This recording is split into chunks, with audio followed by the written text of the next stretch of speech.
शांताकारं भुजंगशयनं पद्मनाभं सुरेशं विश्वाधारं गगनसदृशं मेघवर्णं शुभांगं लक्ष्मीकान्तं कमलनयनं योगिभिध्यानगम्यं वंदे विष्णु भवभयहरं सर्वलोकैकनाथं। मंगलम भगवान विष्णु मंगलम गरुड़ध्वज मंगलम पुंडरीकाक्ष मंगलाय तनोहरि। ओम नमो भगवते वासुदेवाय। आज का दिन आप सभी के लिए मंगलमय हो।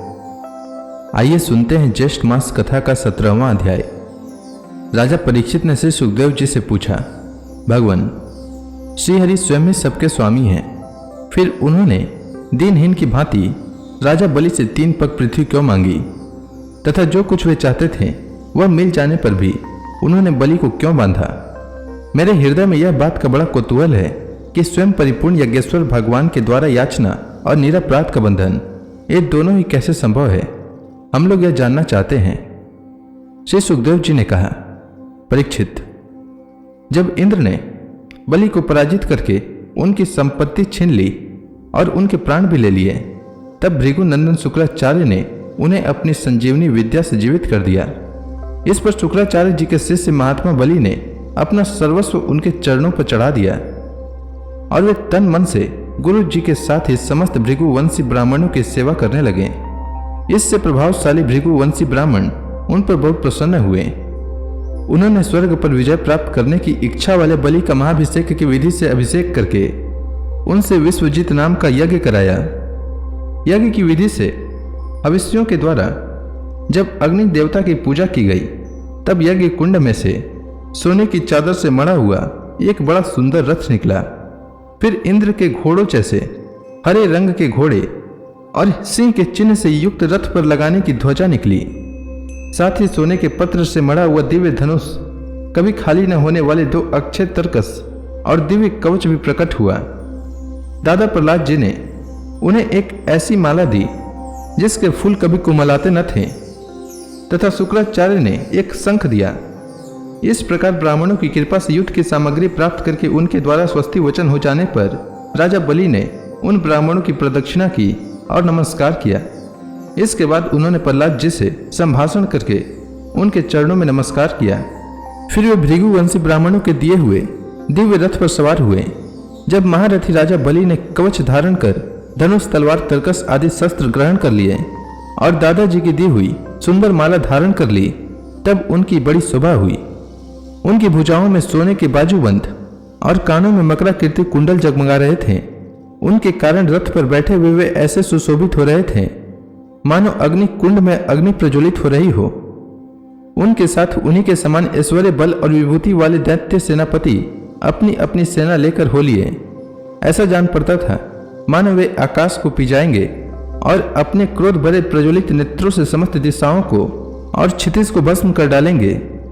राजा बलि ने इस बहुत बड़ी आसुरी सेना को लेकर उसका युद्ध के ढंग से संचालन किया तथा आकाश और अंतरिक्ष को कपाते हुए सकल ऐश्वर्यों से परिपूर्ण इंद्रपुरी अमरावती पर चढ़ाई की।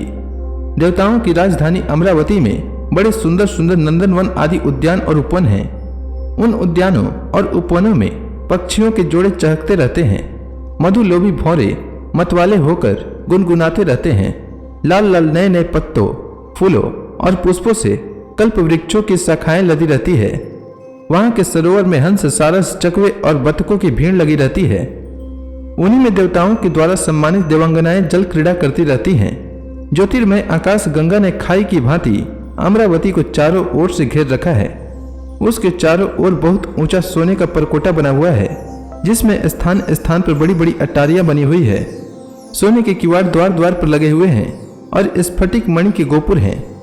उसमें अलग अलग बड़े बड़े राजमार्ग हैं। स्वयं विश्वकर्मा ने ही उस पुरी का निर्माण किया है। सभा के स्थान, खेल के चबूतरे और रथ चलने के बड़े बड़े मार्गों से वह शोभायमान है।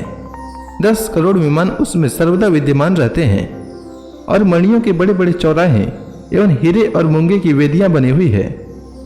वहां की स्त्रियां सर्वदा 16 वर्ष की सी रहती है। उनका यौवन और सौंदर्य स्थिर रहता है। वे निर्मल वस्त्र पहनकर अपने रूप की छटा से इस प्रकार दीप्यमान होती हैं जैसी अपनी ज्वालाओं से अग्नि।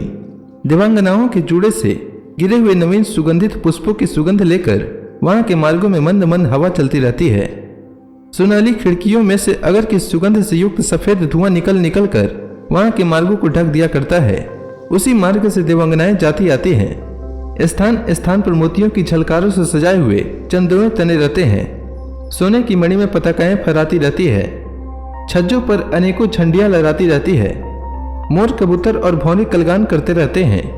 देवांगनाओं के मधुर संगीत से वहां सदा ही मंगल छाया रहता है। मृदंग, शंख, नगारे, ढोल, वीणा, वंशी, मंजीरे और रिष्टियां बजती रहती है। गंधर्व बाजों के साथ गाया करते हैं और अप्सराएं नाचा करती हैं। इनसे अमरावती इतनी मनोहर जान पड़ती है मानो उसने अपनी छटा से छटा की अधिष्ठात्री देवी को भी जीत लिया है। उस पुरी में अधर्मी, दुष्ट, जीव द्रोही, ठग, मानी, कामी और लोभी नहीं जा सकते।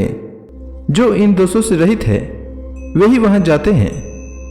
असुरों की सेना के स्वामी राजा बलि ने अपनी बहुत बड़ी सेना से बाहर की ओर सब ओर से अमरावती को घेर लिया और इंद्र पत्नियों के हृदय में भय का संचार करते हुए उन्होंने शुक्राचार्य जी के दिए हुए महान शंख को बजाया। उस शंख की ध्वनि सर्वत्र फैल गई। इंद्र ने देखा कि बलि ने युद्ध की बहुत बड़ी तैयारी की है, अतः सब देवताओं के साथ वे अपने गुरु बृहस्पति जी के पास गए और उनसे बोले, भगवान, मेरे पुराने शत्रु बलि ने इस बार युद्ध की बहुत बड़ी तैयारी की है। मुझे ऐसा जान पड़ता है कि हम लोग उनका सामना नहीं कर सकेंगे। पता नहीं किस शक्ति से इनकी इतनी बढ़ती हो गई है। मैं देखता हूँ कि इस समय बलि को कोई भी किसी प्रकार से रोक नहीं सकता। वे प्रलय की आग के समान बढ़ते गए हैं और जान पड़ता है मुख से इस विश्व को पी जाएंगे, जीभ से 10 दिशाओं को चाट जाएंगे और नेत्रों की ज्वालाओं से दिशाओं को भस्म कर देंगे। आप कृपा करके मुझे बतलाइए कि मेरे शत्रु की इतनी बढ़ती का क्या कारण है, जिसे किसी प्रकार भी दबाया नहीं जा सकता। इसके शरीर, मन और इंद्रियों में इतना बल और इतना तेज कहां से आ गया है कि इसने इतनी बड़ी तैयारी करके चढ़ाई की है। देवगुरु बृहस्पति जी ने कहा, इंद्र, मैं तुम्हारे शत्रु बलि की उन्नति का कारण जानता हूं। ब्रह्मवादी भृगुवंशियों ने अपने शिष्य बलि को महान तेज देकर शक्तियों का खजाना बना दिया है। सर्वशक्तिमान भगवान को छोड़कर तुम या तुम्हारे जैसा और कोई भी बलि के सामने उसी प्रकार नहीं ठहर सकता जैसे काल के सामने प्राणी। इसलिए तुम लोग स्वर्ग को छोड़कर कहीं छिप जाओ और उस समय की प्रतीक्षा करो जब तुम्हारे शत्रु का भाग्य चक्र पलटे। इस समय ब्राह्मणों के तेज से बलि की उत्तरोत्तर वृद्धि हो रही है। उसकी शक्ति बहुत बढ़ गई है। जब यह उन्हीं ब्राह्मणों का तिरस्कार करेगा तब अपने परिवार परिकर के साथ नष्ट हो जाएगा। बृहस्पति जी देवताओं के समस्त स्वार्थ और परमार्थ के ज्ञाता थे। उन्होंने जब इस प्रकार देवताओं को सलाह दी तब वे स्वेच्छानुसार रूप धारण करके स्वर्ग छोड़कर चले गए। देवताओं के छिप जाने पर विरोचन नंदन बलि ने अमरावती पुरी पर अपना अधिकार कर लिया और फिर तीनों लोकों को जीत लिया। जब बलि विश्व विजयी हो गए तब शिष्य प्रेमी भृगुवंशियों ने अपने अनुगत शिष्य से 100 अश्वमेध यज्ञ करवाए। उन यज्ञों के प्रभाव से बलि की कीर्ति कौमुदी तीनों लोकों से बाहर भी 10 दिशाओं में फैल गई और वे नक्षत्रों के राजा चंद्रमा के समान शोभायमान हुए। ब्राह्मण देवताओं की कृपा से प्राप्त समृद्ध राज्य लक्ष्मी का वे बड़ी उदारता से उपभोग करने लगे और अपने को कृत कृत्य सा मानने लगे। तो इसी के साथ यह अध्याय समाप्त हुआ। इसके आगे की कथा मैं कल के अध्याय में सुनाऊंगा। तब तक के लिए भगवान हरि का नाम लेते रहें। तो प्रेम से बोलिए भगवान विष्णु की जय, श्री कृष्ण भगवान की जय, समस्त देवी देवताओं की जय।